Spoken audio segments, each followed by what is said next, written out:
नमस्कार, खबरों के बुलेटिन विच तुहाडा स्वागत। मैं हाँ कुसुम सोनिया। सब तो पहला चोणवीआं खबरां।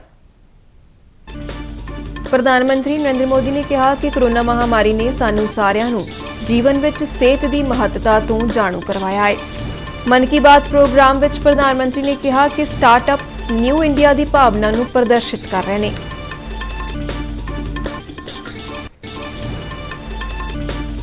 प्रधानमंत्री ने नागरिकों को एक बार फिर स्वच्छता का संकल्प याद करवाया।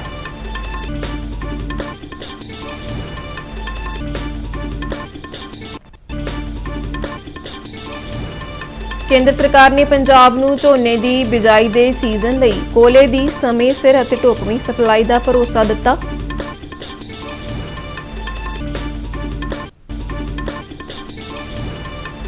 केंद्रीय सेहत मंत्री डॉक्टर मनसुख मांडविया ने देश की 80% बालग आबादी के मुकम्मल टीकाकरण को ऐतिहासिक प्राप्ति दस्या। हुण खबरां विस्तार नाल। प्रधानमंत्री नरेंद्र मोदी ने कहा कि कोरोना महामारी ने सानू सारिਆਂ ਨੂੰ जीवन विच सेहत के महत्व तो जाणू करवाया है। आकाशवाणी ते मन की बात प्रोग्राम की 99वीं कड़ी विच देशवासियों को संबोधन करदिआं प्रधानमंत्री ने कहा कि महामारी विच सानू योग की महत्ता बारे भी पता लग्या है। 21 जून ਨੂੰ कौमांतरी योग दिवस मनाए जाने का जिक्र करदिआं उन्होंने कहा कि इस बार अमृत महोत्सव ਨੂੰ ध्यान विच रखदिआं 75 प्रमुख स्थानों ते योग दिवस संबंधी समागम करवाए जाणगे। प्रधानमंत्री ने देशवासियों को योग दिवस उत्साह नाल मनाउण दी अपील की थी। अगले महीने 21 जून को हम 8वां अंतर्राष्ट्रीय योग दिवस मनाने वाले हैं। इस बार योग दिवस की थीम है योगा फॉर ह्यूमैनिटी। मैं आप सभी से योग दिवस को बहुत ही उत्साह के साथ मनाने का आग्रह करूंगा। हाँ, कोरोना से जुड़ी जरूरी सावधानियां भी बरतें। वैसे अब तो पूरी दुनिया में कोरोना को लेकर हालत पहले से कुछ बेहतर लग रहे हैं। प्रधानमंत्री ने कहा कि देश में यूनिकॉर्न की गिनती वध के 100 तक पहुंच गई है। उन्होंने कहा कि यह हरेक भारतीय लिए माण वाली गल है। प्रधानमंत्री ने कहा कि कोरोना की आलमी महामारी दौरान भी देश में स्टार्टअप अगे वधदे रहे और भारतीय यूनिकॉर्न्स ने अमरीका ते इंग्लैंड वर्गे कई मुल्कों को विकास दर के मामले में पिछे छड़ दिता। उन्होंने कहा कि स्टार्टअप की दुनिया न्यू इंडिया की भावना को प्रदर्शित कर रही है। स्टार्टअप के खेत्र में नौजवानों की भूमिका की शलाघा करदिआं प्रधानमंत्री ने कहा कि देश की सफलता के पिछे युवा शक्ति, हुनर और सरकार सारे मिलकर यत्न कर रहे हैं। एक यूनिकॉर्न यानी कम से कम 7,500 करोड़ रुपए का स्टार्टअप। इन यूनिकॉर्न्स का कुल वैल्यूएशन $330 बिलियन यानी 25 लाख करोड़ रुपयों से भी ज्यादा है। निश्चित रूप से ये बात हर भारतीय के लिए गर्व करने वाली बात है। प्रधानमंत्री नरेंद्र मोदी ने कहा कि साडे देश विच बहुत सारियां भाषावां, लिपियां अते बोलियां दा अमीर खजाना है। ਵੱਖ-ਵੱਖ खेत्रों में पहरावा, खाण पीण अते सभ्याचार साडी पछाण ने।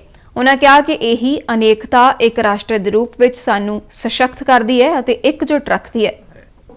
हमारे देश में कई सारी भाषाओं, लिपियां और बोलियों का समृद्ध खजाना है। अलग अलग क्षेत्रों में अलग अलग पहनावा, खान पान और संस्कृति, ये हमारी पहचान है। प्रधानमंत्री ने एक बार फिर नागरिकों को स्वच्छता के संकल्प को याद रखने की अपील की थी। उन्होंने कहा कि कई बार तीर्थ स्थानों ते श्रद्धालुओं वालों स्वच्छता को लैके अणदेखी की जाती है। उन्होंने तीर्थ स्थानों की मर्यादा को बनाए रखने लिए आले दुआले अते पवित्र वातावरण को साफ सुथरा रखने ते जोर दिता। प्रधानमंत्री ने 5 जून को विश्व वातावरण दिवस का जिक्र करदिआं नागरिकों को स्वच्छता अते रुख लगाउण लई कहा। इन शिकायतों के बीच कई अच्छी तस्वीरें भी देखने को मिल रही हैं। जहां श्रद्धा है वहां सृजन और सकारात्मकता भी है। कई श्रद्धालु ऐसे भी हैं जो बाबा केदार के धाम में दर्शन पूजन के साथ साथ स्वच्छता की साधना भी कर रहे हैं। कोई अपने ठहरने के स्थान के पास सफाई कर रहा है तो कोई यात्रा मार्ग से कूड़ा कचरा साफ कर रहा है। स्वच्छ भारत अभियान की टीम के साथ मिलकर कई संस्थाएं और स्वयंसेवी संगठन भी वहां काम कर रहे हैं। साथियों, हमारे यहाँ जैसे तीर्थ यात्रा का महत्व होता है, प्रधानमंत्री ने कहा कि अपने आप तो ਉੱਪਰ ਉੱਠ ਕੇ ਸਮਾਜ ਸੇਵਾ ਦਾ ਮੰਤਰ ਸਾਡੇ ਸੰਸਕਾਰਾਂ ਦਾ ਹਿੱਸਾ ਹੈ। ਉਹਨਾਂ ਕਿਹਾ ਕਿ ਅਸੀਂ ਫਰਜ਼ਾਂ ਦੇ ਰਾਹ ਤੇ ਚੱਲਦੇ ਹੋਏ ਸਮਾਜ ਅਤੇ ਦੇਸ਼ ਨੂੰ ਸਸ਼ਕਤ ਬਣਾ ਸਕਦੇ ਹਾਂ। ਪ੍ਰੋਗਰਾਮ ਦੇ ਅੰਤ ਵਿੱਚ ਪ੍ਰਧਾਨ ਮੰਤਰੀ ਨੇ ਗਰਮੀਆਂ ਦੇ ਇਸ ਮੌਸਮ ਵਿੱਚ ਪਸ਼ੂ ਪੰਛੀਆਂ ਲਈ ਦਾਣਾ ਪਾਣੀ ਦੇਣ ਦਾ ਮਨੁੱਖੀ ਫਰਜ਼ ਅਦਾ ਕਰਨ ਦਾ ਸੁਨੇਹਾ ਦਿੱਤਾ। सभी जीव जंतुओं का भी ख्याल रखिए। गर्मियों के इस मौसम में आप पशु पक्षियों के लिए खाना पानी देने का अपना मानवीय दायित्व भी निभाते रहें, ये जरूर याद रखिएगा। ਕੇਂਦਰ ਸਰਕਾਰ ਨੇ ਪੰਜਾਬ ਨੂੰ ਝੋਨੇ ਦੇ ਬਿਜਾਈ ਸੀਜ਼ਨ ਲਈ ਕੋਲੇ ਦੀ ਸਮੇਂ ਸਿਰ ਅਤੇ ਬਕਾਇਦਾ ਸਪਲਾਈ ਦਾ ਭਰੋਸਾ ਦਿੱਤਾ ਹੈ। ਕੇਂਦਰੀ ਊਰਜਾ ਮੰਤਰੀ ਰਾਜਕੁਮਾਰ ਸਿੰਘ ਅਤੇ ਕੋਲਾ ਮੰਤਰੀ ਪ੍ਰਹਲਾਦ ਜੋਸ਼ੀ ਦੀ ਸਹਿ ਪ੍ਰਧਾਨਗੀ ਹੇਠ ਵੀਡੀਓ ਕਾਨਫਰੰਸਿੰਗ ਰਾਹੀਂ ਪੰਜਾਬ ਸਮੇਤ ਹੋਰਨਾਂ ਸੂਬਿਆਂ ਨਾਲ ਹੋਈ ਸਮੀਖਿਆ ਮੀਟਿੰਗ ਦੌਰਾਨ ਪੰਜਾਬ ਦੇ ਬਿਜਲੀ ਮੰਤਰੀ ਹਰਭਜਨ ਸਿੰਘ ਈਟੀਓ ਨੇ ਝੋਨੇ ਦੀ ਬਿਜਾਈ ਦੇ ਸੀਜ਼ਨ ਮੱਦੇਨਜ਼ਰ ਕੋਲਾ ਸਪਲਾਈ ਨੂੰ ਯਕੀਨੀ ਬਣਾਉਣ ਲਈ ਕੇਂਦਰ ਨੂੰ ਬੇਨਤੀ ਕੀਤੀ। ਬਿਜਲੀ ਮੰਤਰੀ ਨੇ ਦੇਸ਼ ਭਰ ਵਿੱਚ ਕੋਲੇ ਦੀ ਮੌਜੂਦਾ ਸਥਿਤੀ ਬਾਰੇ ਸੂਬੇ ਦੀਆਂ ਚਿੰਤਾਵਾਂ ਦਾ ਪ੍ਰਗਟਾਵਾ ਕਰਦਿਆਂ ਕੇਂਦਰ ਨੂੰ ਬਿਜਲੀ ਦੀ ਕਿੱਲਤ ਦੇ ਲੰਮੇ ਸਮੇਂ ਦੇ ਹੱਲ ਲਈ ਬਦਲਵੇਂ ਪ੍ਰਬੰਧ ਕਰਨ ਦੀ ਅਪੀਲ ਕੀਤੀ।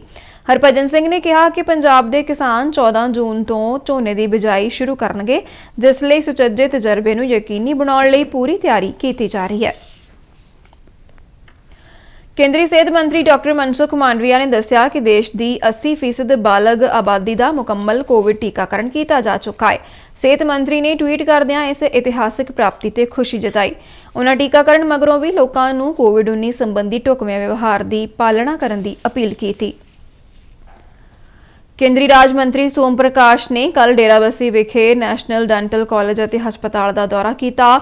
ਇਸ ਮੌਕੇ ਕੇਂਦਰੀ ਮੰਤਰੀ ਨੇ ਡੈਂਟਲ ਕਾਲਜ ਦੇ ਬੁਨਿਆਦੀ ਢਾਂਚੇ ਅਤੇ ਓਪੀਡੀ ਸਹੂਲਤ ਦੀ ਸ਼ਲਾਘਾ ਕੀਤੀ। ਕਾਲਜ ਦੇ chairman lieutenant colonel GS Sandhu ਨੇ ਕੇਂਦਰੀ ਮੰਤਰੀ ਨੂੰ ਕਾਲਜ ਦੀਆਂ ਪ੍ਰਾਪਤੀਆਂ ਬਾਰੇ ਦੱਸਿਆ। ਪੰਜਾਬ ਦੇ ਮੁੱਖ ਮੰਤਰੀ ਭਗਵੰਤ ਮਾਨ ਨੇ ਅਧਿਕਾਰੀਆਂ ਨੂੰ ਸਰਕਾਰੀ ਕੰਮਕਾਰ ਵਿੱਚ ਈ-ਆਫਿਸ ਰਾਹੀਂ ਡਿਜੀਟਲ ਕਰਨ ਦੀ ਵਰਤੋਂ ਨੂੰ ਵੱਡੇ ਪੱਧਰ ਤੇ ਉਤਸ਼ਾਹਿਤ ਕਰਨ ਦੀ ਹਦਾਇਤ ਕੀਤੀ ਹੈ। ਚੰਡੀਗੜ੍ਹ ਵਿੱਚ ਇੱਕ ਸਰਕਾਰੀ ਬੁਲਾਰੇ ਨੇ ਦੱਸਿਆ ਕਿ ਇਸ ਨਾਲ ਦਸਤਾਵੇਜ਼ਾਂ ਦੀ ਸਾਂਭ ਸੰਭਾਲ ਦੇ ਬੋਝ ਨੂੰ ਵੀ ਘਟਾਇਆ ਜਾ ਸਕੇਗਾ। ਉਹਨਾਂ ਦੱਸਿਆ ਕਿ ਸੇਵਾਵਾਂ ਨੂੰ ਲੋਕਾਂ ਦੇ ਦਰ ਤੱਕ ਪਹੁੰਚਾਉਣ ਅਤੇ ਰਵਾਇਤੀ ਫਾਈਨ ਸਿਸਟਮ ਨੂੰ ਘੱਟ ਕਰਨ ਦੇ ਉਦੇਸ਼ ਨਾਲ ਸੂਬਾ ਸਰਕਾਰ ਡਿਜੀਟਲ ਕਰਨ ਨੂੰ ਉਤਸ਼ਾਹਿਤ ਕਰ ਰਹੀ ਹੈ। ਬੁਲਾਰੇ ਨੇ ਦੱਸਿਆ ਕਿ ਇਹ ਕਦਮ ਜਿੱਥੇ ਸਮੇਂ ਸਿਰ ਸੇਵਾਵਾਂ ਨੂੰ ਮੁਹੱਈਆ ਕਰਨ ਲਈ ਯਕੀਨੀ ਬਣਾਏਗਾ, ਉੱਥੇ ਹੀ ਦਫ਼ਤਰੀ ਕੰਮਕਾਰ ਵਿੱਚ ਹੋਰ ਪਾਰਦਰਸ਼ਤਾ ਵੀ ਲਿਆਵੇਗਾ। ਮੁੱਖ ਮੰਤਰੀ ਵੱਲੋਂ ਸੂਬੇ ਭਰ ਵਿੱਚ 526 ਸੇਵਾ ਕੇਂਦਰਾਂ ਰਾਹੀਂ 122 ਆਨਲਾਈਨ ਸੇਵਾਵਾਂ ਦੀ ਸ਼ੁਰੂਆਤ ਕੀਤੀ ਗਈ ਹੈ। ਮੁੱਖ ਮੰਤਰੀ ਨੇ ਪ੍ਰਸ਼ਾਸਨਿਕ ਸੁਧਾਰ ਵਿਭਾਗ ਨੂੰ ਹਦਾਇਤ ਕੀਤੀ ਹੈ ਕਿ ਸੇਵਾ ਕੇਂਦਰਾਂ ਦੇ ਦਾਇਰੇ ਵਿੱਚ ਘੱਟੋ-ਘੱਟ 100 ਹੋਰ ਸੇਵਾਵਾਂ ਨੂੰ ਸ਼ਾਮਲ ਕਰਨਾ ਯਕੀਨੀ ਬਣਾਇਆ ਜਾਵੇ। ਪੰਜਾਬ ਦੇ ਟਰਾਂਸਪੋਰਟ ਵਿਭਾਗ ਨੇ ਸੂਬੇ ਦੇ ਸਾਰੇ ਸਕੂਲ ਪ੍ਰਬੰਧਕਾਂ ਨੂੰ 5 ਅਗਸਤ ਤੱਕ ਬੱਸਾਂ ਦੇ ਪੁਰਾਣੇ ਬਕਾਇਆ ਟੈਕਸ ਭਰਨ ਦੀ ਹਦਾਇਤ ਕੀਤੀ ਹੈ। ਚੰਡੀਗੜ੍ਹ ਵਿੱਚ ਸਕੂਲ ਮੁਖੀਆਂ ਅਤੇ ਪ੍ਰਬੰਧਕਾਂ ਨਾਲ ਮੀਟਿੰਗ ਦੌਰਾਨ ਟਰਾਂਸਪੋਰਟ ਮੰਤਰੀ ਲਾਲਜੀਤ ਸਿੰਘ ਭੁੱਲਰ ਨੇ ਕਿਹਾ ਕਿ ਨਿਰਧਾਰਿਤ ਤਰੀਕ ਮਗਰੋਂ ਡਿਫਾਲਟਰਾਂ ਖਿਲਾਫ ਸਖਤ ਕਾਰਵਾਈ ਕੀਤੀ ਜਾਵੇਗੀ। ਉਹਨਾਂ ਇਹ ਵੀ ਦੱਸਿਆ ਕਿ ਸੂਬਾ ਸਰਕਾਰ ਵੱਲੋਂ ਟੈਕਸ ਡਿਫਾਲਟਰਾਂ ਲਈ ਐਮਨੈਸਟੀ ਸਕੀਮ ਚਲਾਈ ਜਾ ਰਹੀ ਹੈ, ਜਿਸ ਤਹਿਤ 5 ਅਗਸਤ ਤੱਕ ਟੈਕਸ ਭਰਨ ਦਾ ਸਮਾਂ ਦਿੱਤਾ ਗਿਆ ਹੈ। ਟਰਾਂਸਪੋਰਟ ਮੰਤਰੀ ਵੱਲੋਂ ਸੁਰੱਖਿਅਤ ਸਕੂਲ ਵਾਹਨ ਯੋਜਨਾ ਨੂੰ ਸਹੀ ਅਰਥਾਂ ਵਿੱਚ ਲਾਗੂ ਕਰਨ ਲਈ ਸਕੂਲ ਪ੍ਰਬੰਧਕਾਂ ਤੋਂ ਸਹਿਯੋਗ ਦੀ ਮੰਗ ਕੀਤੀ। ਉਹਨਾਂ ਇਹ ਵੀ ਸਪਸ਼ਟ ਕੀਤਾ ਕਿ ਸਕੂਲ ਵਾਹਨਾਂ ਵਿੱਚ ਆਉਣ ਜਾਣ ਵਾਲੇ ਬੱਚਿਆਂ ਦੀ ਸੁਰੱਖਿਆ ਨਾਲ ਕਿਸੇ ਵੀ ਤਰ੍ਹਾਂ ਦਾ ਸਮਝੌਤਾ ਬਰਦਾਸ਼ਤ ਨਹੀਂ ਕੀਤਾ ਜਾਵੇਗਾ। ਟਰਾਂਸਪੋਰਟ ਮੰਤਰੀ ਨੇ ਸਕੂਲਾਂ ਨੂੰ ਵਿਦਿਆਰਥੀਆਂ ਦੀ ਸੁਰੱਖਿਆ ਨਾਲ ਸੰਬੰਧਿਤ ਸਕੂਲ ਬੱਸ ਨਿਯਮਾਂ ਮੁਤਾਬਕ ਤਰੁੱਟੀਆਂ ਨੂੰ ਦੂਰ ਕਰਨ ਲਈ 31 ਅਗਸਤ ਤੱਕ ਦਾ ਸਮਾਂ ਦਿੱਤਾ। ਖਬਰਾਂ ਦੇ ਬੁਲੇਟਿਨ ਸਾਡੇ ਦਰਸ਼ਕ RNU DDK ਜਲੰਧਰ ਦੇ YouTube ਚੈਨਲ, Facebook ਪੇਜ ਅਤੇ Twitter ਹੈਂਡਲ ਤੇ ਵੀ ਦੇਖ ਸਕਦੇ ਨੇ। ਇਸ ਦੇ ਨਾਲ ਹੀ ਖਬਰਾਂ ਦਾ ਬੁਲੇਟਿਨ ਖਤਮ ਹੁੰਦਾ ਹੈ। ਮੈਂ ਮਾਸਕ ਲਗਾ ਕੇ ਸਟੂਡੀਓ ਤੋਂ ਬਾਹਰ ਜਾ ਰਹੀ ਹਾਂ। ਤੁਸੀਂ ਵੀ ਘਰ ਤੋਂ ਬਾਹਰ ਜਾਣ ਲੱਗੇ ਮਾਸਕ ਜ਼ਰੂਰ ਲਗਾਓ। ਇਜਾਜ਼ਤ ਦਿਓ। ਨਮਸਕਾਰ।